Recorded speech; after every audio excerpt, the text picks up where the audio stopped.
Hey guys! Welcome back to the You're Not Crazy podcast. Or maybe you are, but you're in good company. You are in great company. Hey guys! Hi! Welcome back to another video here. Welcome back to the You're Not Crazy podcast, which honestly, this is a video cast because we have, I think it's only like 2 or 3 episodes that were uploaded on the thing. So welcome back to the You're Not Crazy video cast. My name is Tam. And I'm Anna. And if you are crazy, you're in the, I was about to say, you're in great company. You're in the right place. Butchered that, but it's okay. It's okay. It's okay. Oh my gosh. I'm so hot. I'm sorry. Okay. Whew, y'all, Georgia heat is something serious. Yeah, okay. It's been, this is probably the worst it's been in a while this year. And the fact that it keeps raining and then it's like after the rain, it's like the worst. It literally feels like we're being steamed like crab legs. Like for real. And I know people have said that and it was funny and like seeing memes about it has been funny over the years. But this, I think it was like just last week I walked outside, I said valley. It's like, oh my God. It literally is like a rushing wind with no wind. Mm. It's not the wind. It's not the wind of the Lord. It is not. My God. Oh. Well, we're just gonna sit up here and talk today. One of the things I wanted to actually talk to you about, it was in my head, and it was before we came over here to film.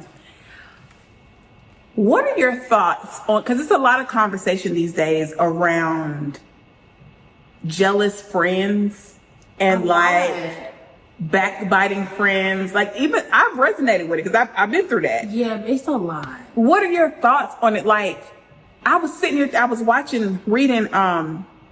There is a she's actually a podcaster as well and has an entire, like her brand is built around friendship, Your Friend Trend. And I love her stuff. I love watching her stuff. I like how she articulates things.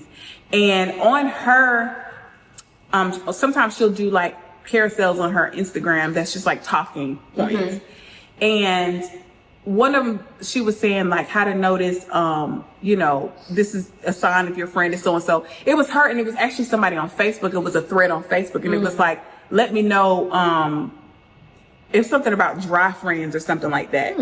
And it was like, if your friend, anytime you have good news, they're never happy for you, or they'll, but they're ready to hear the tea when there's drama, or they're silent when you have a big moment, or, things like that. And I was going through my Rolodex and I was like, I can genuinely say I don't have friends like that this season of my life. Which is a blessing. Which is a huge blessing because I have a family member like that. I do have a family member like that, but it's been like that for years. It is what it is.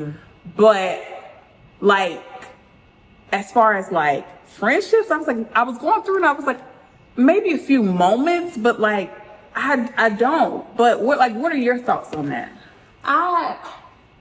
On the trend of friendships or on the whole draft friend? I think both. Well, this is what I'll say for okay. I do think that is a thing. Definitely is a thing. But I also feel like we use the term friend way too loosely, because anybody who has shown me that consistently over a certain amount of time, I no longer consider you a friend. So at that point, I don't have a friend that does that because you're not a friend. Yeah. Because, you know what I'm saying? I just don't feel like, even to say I have a friend who doesn't support me, or I have a friend who is silent when good things happen. Why would you even call that's not friend? Even considered a friend. Yeah. We're not friends. We're associates, or we're people that communicate in certain parts of or certain pockets of my life. But outside of that, you're not even considered a friend. I also feel like, okay, there's two parts of me. Sometimes I feel like things are just trendy, and I feel like people talking about friendships in general, and it's not just her. I feel like I just see that. I've been seeing that a lot lately. Everybody's talking about friendships and the people who really support you, And it's not that people haven't always talked about it. It just feels like it's like overly saturated. So I feel like switching over to another part, I really feel like community is being attacked so much right now spiritually. I think the idea of community, because I think the enemy knows that if he can get you in your silo, if he can get you alone, then he can then easily manipulate your mind and have you feeling like you can't rely on anybody and it's just you and all of that kind of stuff. I didn't even think about that. And I feel like because community is literally under attack right now, is why that is such a hot topic. Because I feel like he's literally trying to use whatever he can to, I guess, make people it's divisive. To get you divisive. Now, Is it divisive or divisive? I've heard it. I've heard both. Okay.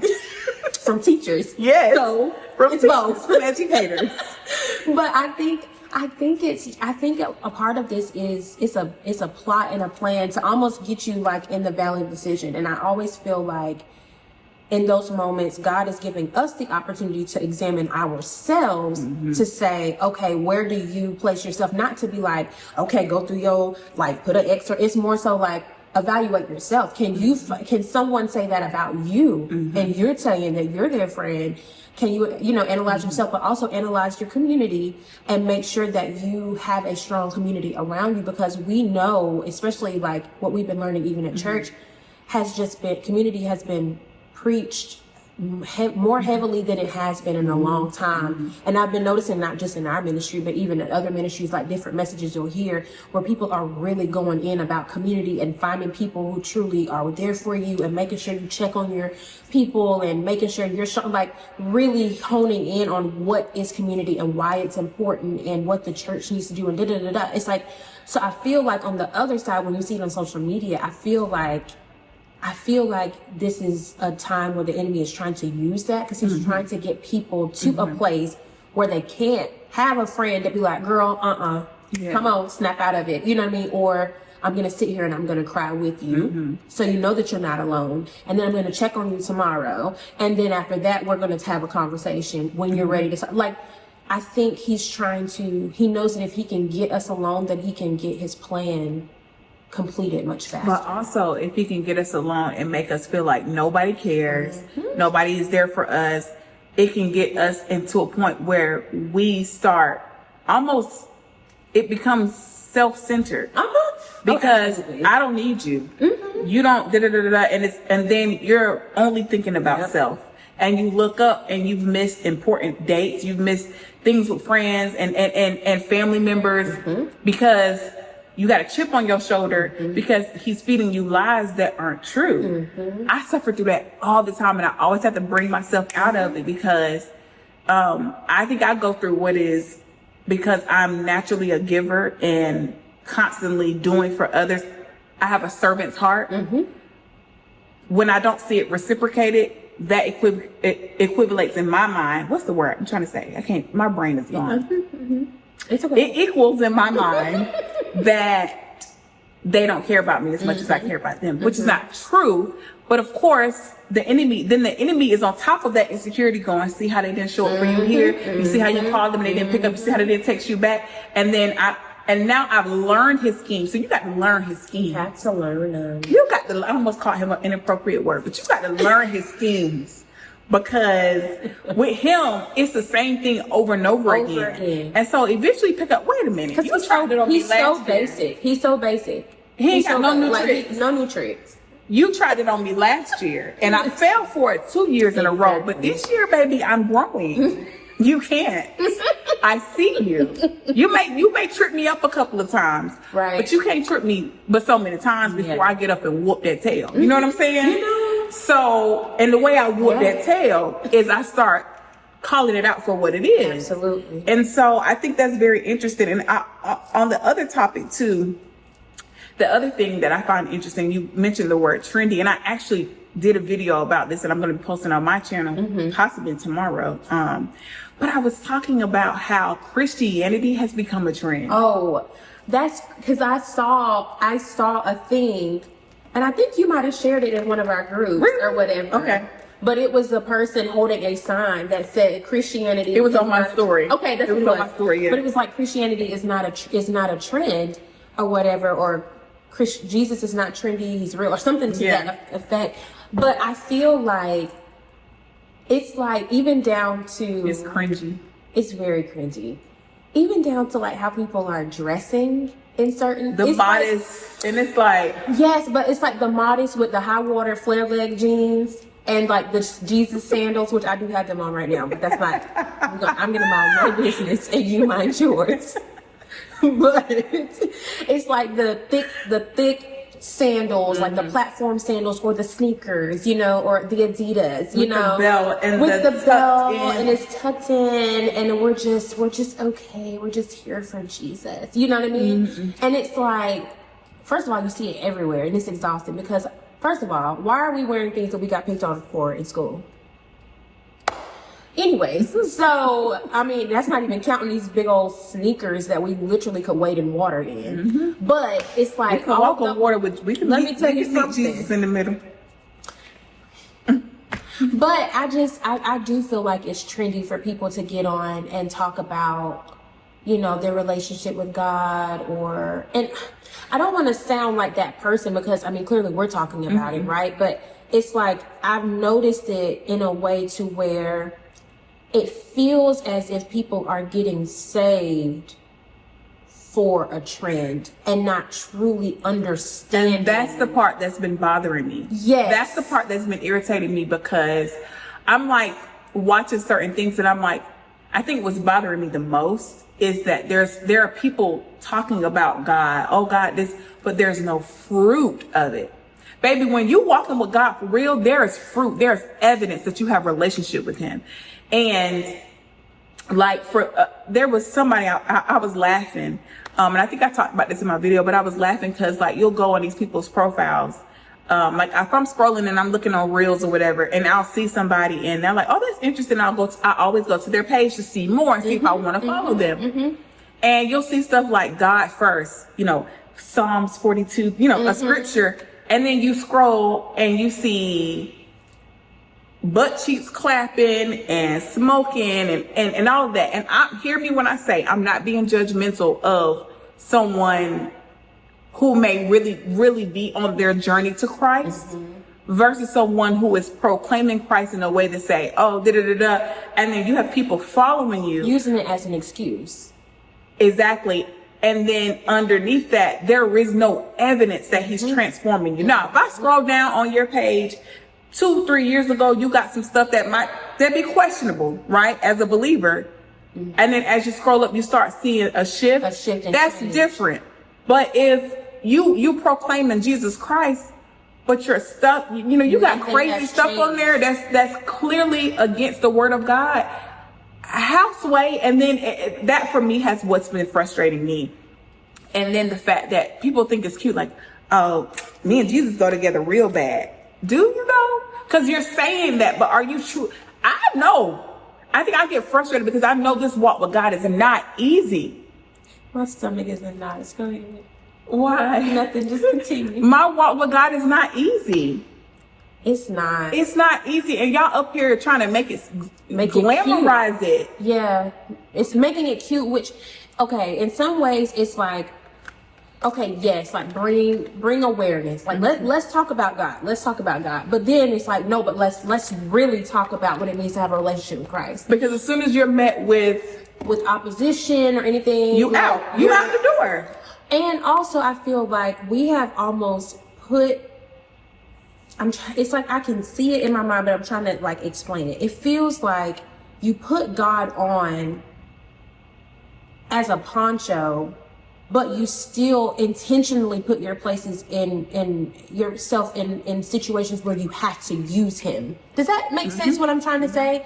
Like it's like, or it's almost like, oh, I'm with him, so I'm good. You get what I'm saying? Like, oh, that's just my get out of. So you don't have to put no work. That's my get out. Yeah, that's my get out of jail free card. So you can go out and do whatever you want, which we've seen it done. Like people talk about it with like politicians' kids or whatever, using, or just people who have influence, using their last name to pretty much be able to say they can do whatever they want to. But like, oh well, I'm a so and so. So even though I just came in and trashed your store, or even though I just did all of these things that are really, I probably should get locked up for, I'm with him, so I'm good. And it's like, no, like when you truly are a believer of Christ, first of all, there should be some sign, but there is also a process. And I think we all have gone through that process. And I think the reason why, as believers, why we can easily get offended is because we've gone through what that process is,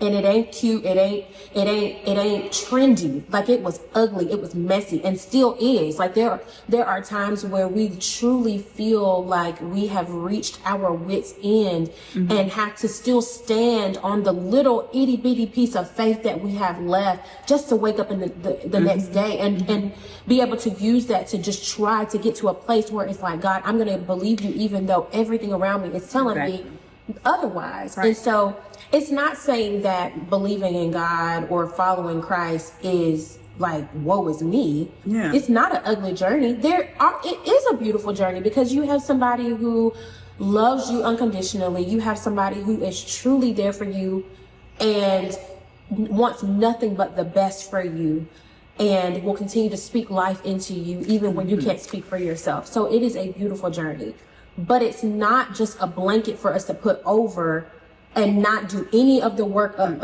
under there. If I know that it's going to rain,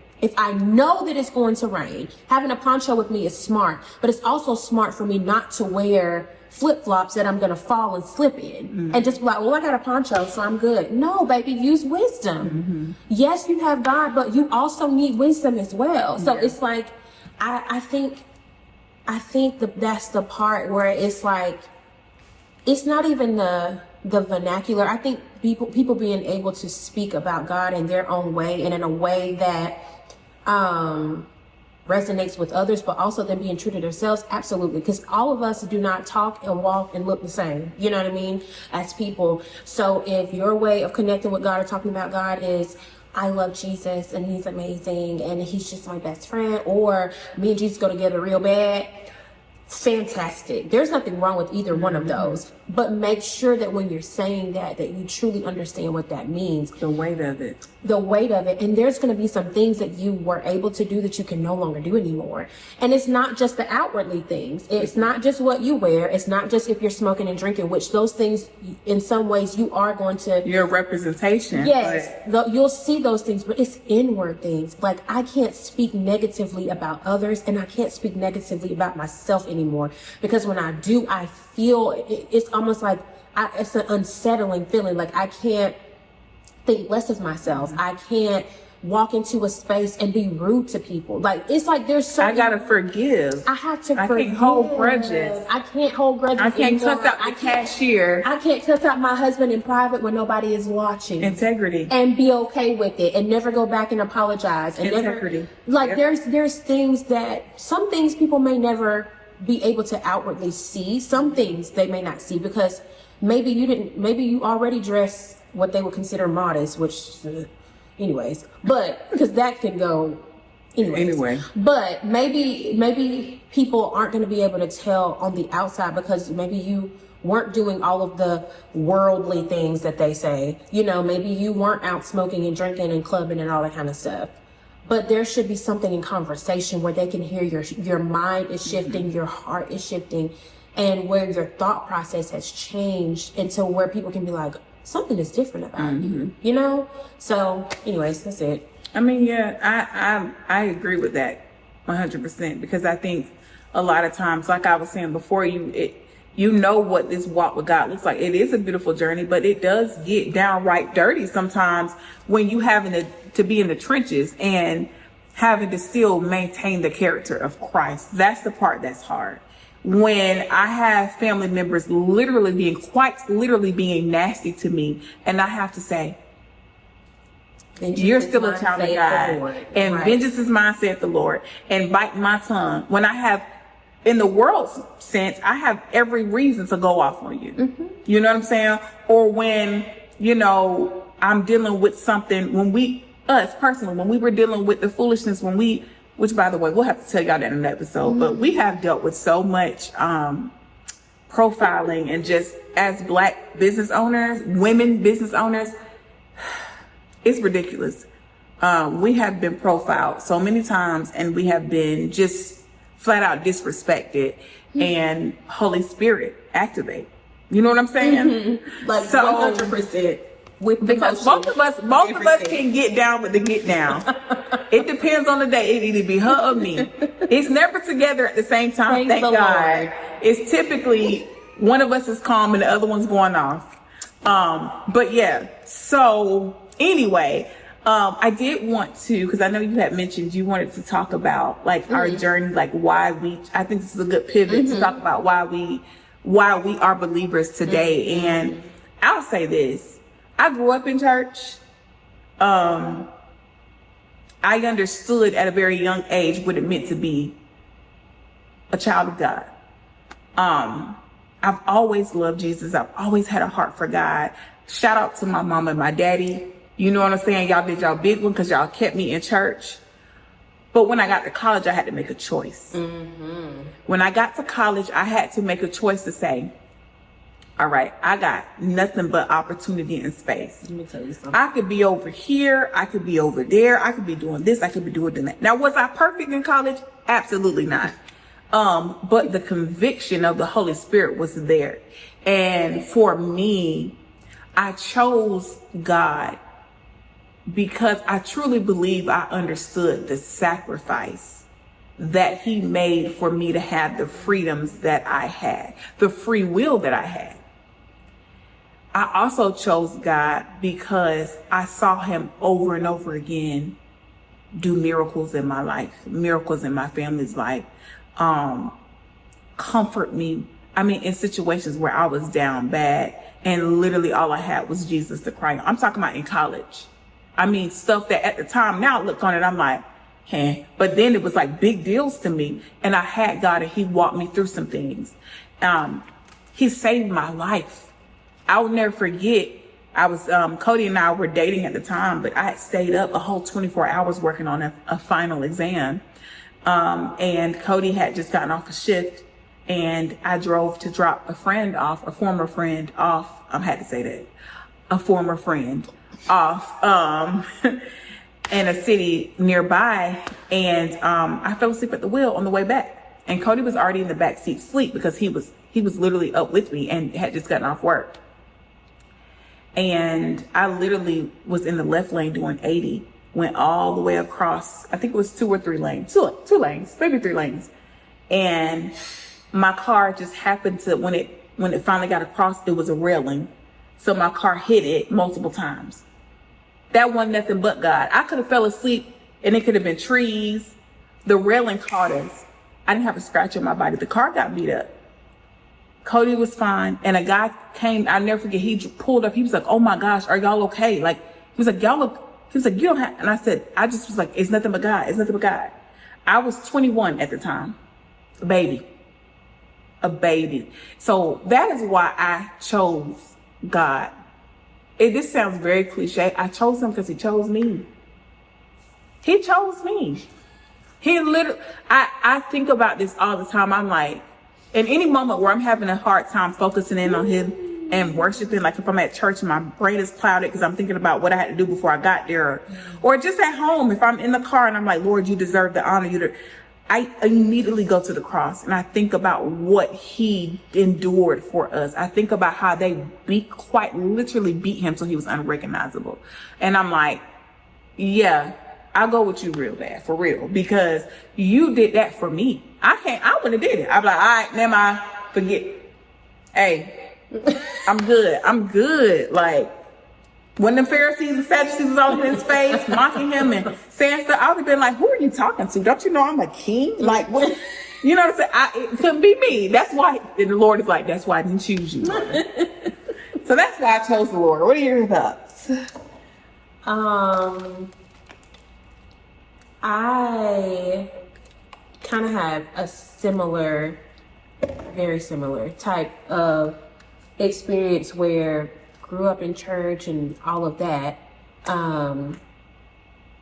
But coming to college and joining the ministry where I am now made all the difference. I feel like I didn't have a true relationship with God until then.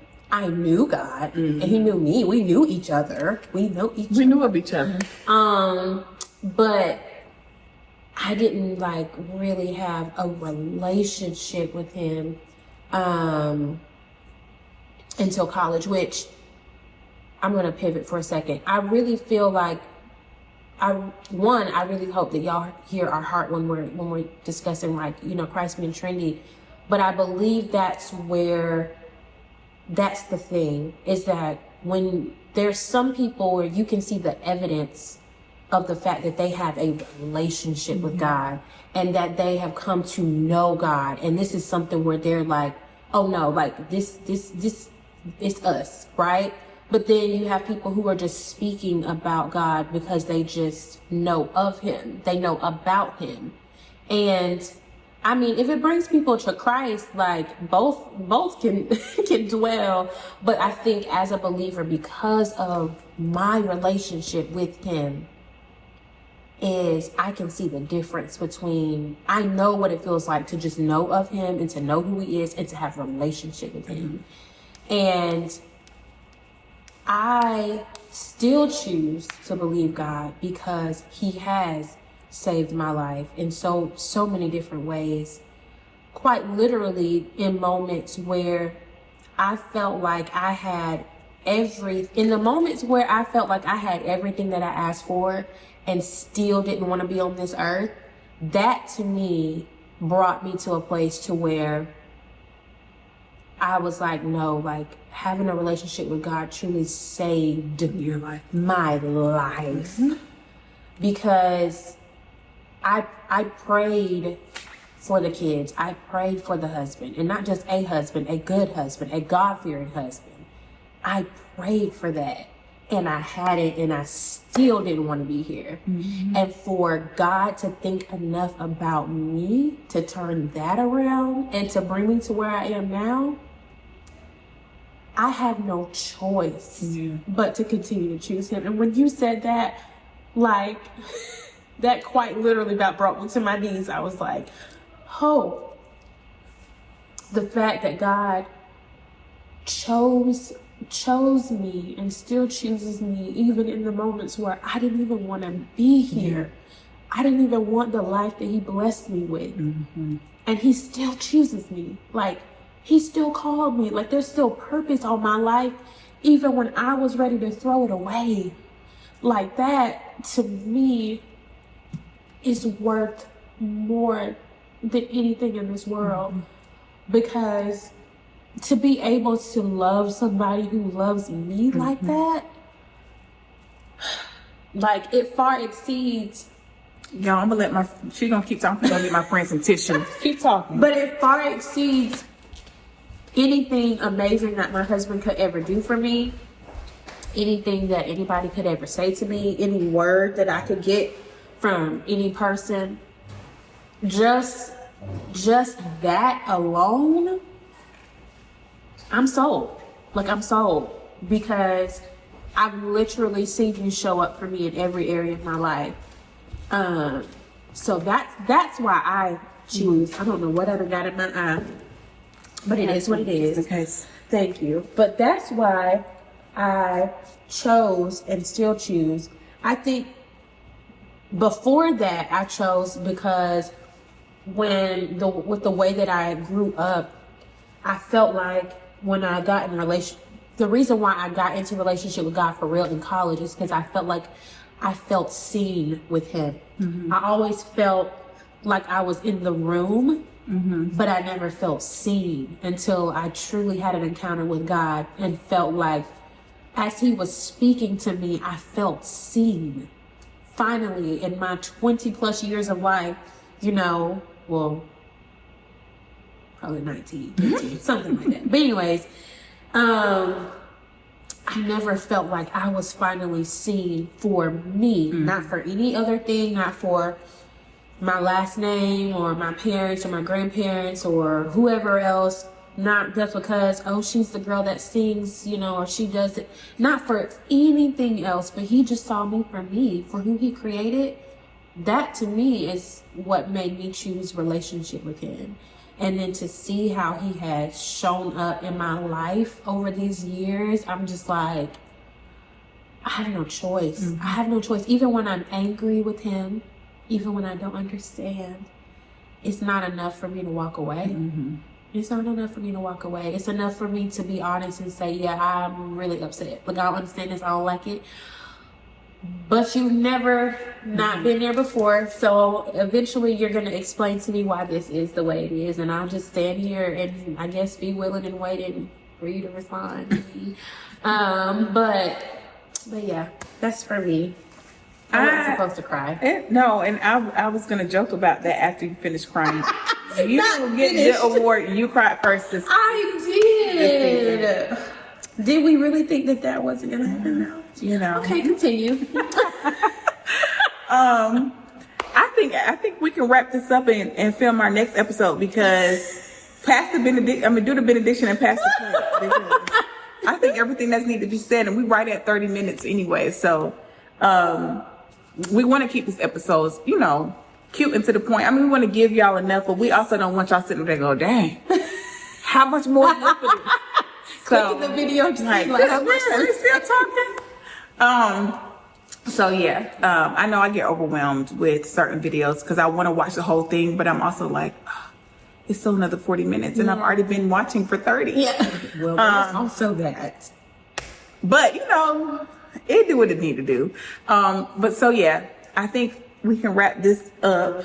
Get myself together. And then move on to because we batch record, y'all. That's why sometimes y'all see us in the same outfit multiple times. It's because we have to record multiple because we wives and mamas, and we can't be doing this every week. Or if we do, we can't be doing it multiple times. Yes. So I am so glad. I know Anna can attest. We're happy that you guys are back and watching and supporting, and it's been a blessing. And so, I don't have much to say after that lovely explanation as to why. Give me you. Stop. Everything else can wait. Woo! Yeah, stop. Give me you. I hope I'm not too late. Come on. Lord, give me you. I ain't got nothing else. Lord, give me you. Mm-hmm. Go ahead. And on that note, we truly pray that you guys are able to resonate with this conversation and evaluate yourself. If you are a believer, why do you still choose to believe? What drew you to Christ? And if you're not a believer, what questions do you have? What's stopping you? What's stopping you? What questions do you have? You're more than welcome to put them in the comments. And we love to have those type of conversations because we do love God. As you can see, we were sitting here defending him as if he was on trial. But God is important to us. And so if he's important in your life, we hope that this episode resonated with you and that you were able to kind of have a few internal conversations or conversations with your girlfriends about it. And if not, if you have any questions, please put it in the comments. We love you guys, and we'll see you in the next episode.